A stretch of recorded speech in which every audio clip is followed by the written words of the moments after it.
Satuan pendidikan di Banjarmasin mulai tingkat TK, SD, 1 SMP diminta untuk menyelenggarakan kegiatan perpisahan di lingkungan sekolah. Himbauan ini diperkuat melalui surat edaran Dinas Pendidikan Banjarmasin yang menginginkan kegiatan dilangsungkan secara sederhana, wankada memberatkan wali murid.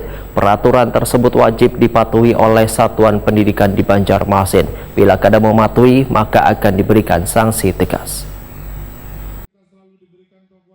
Satuan Pendidikan Banjarmasin mulai tingkat TK, SD, 1 SMP diminta untuk menyelenggarakan kegiatan perpisahan di lingkungan sekolah. Himbauan ini diperkuat melalui surat edaran Dinas Pendidikan Banjarmasin yang menginginkan kegiatan dilangsungkan secara sederhana, wankada memberatkan wali murid.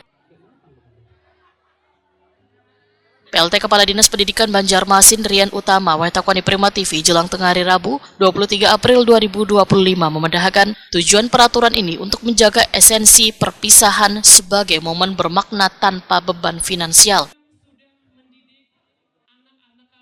Pelaksanaan kegiatan perpisahan sepenuhnya diserahkan kepada komite sekolah atau wali murid kelas akhir tanpa campur tangan dari pihak sekolah untuk menjaga transparansi dan independensi dalam pengelolaan kegiatan.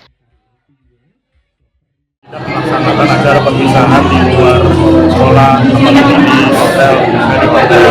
Nah, mudah-mudahan ini bisa menjadi perubahan bagi seluruh sekolah.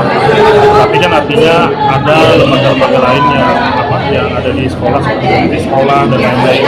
Harapannya kalau memang ternyata terjadi misalnya oleh sekolah, kita harapkan seluruh kepala sekolah itu tidak terlibat di dalam acara-acara yang di luar sekolah.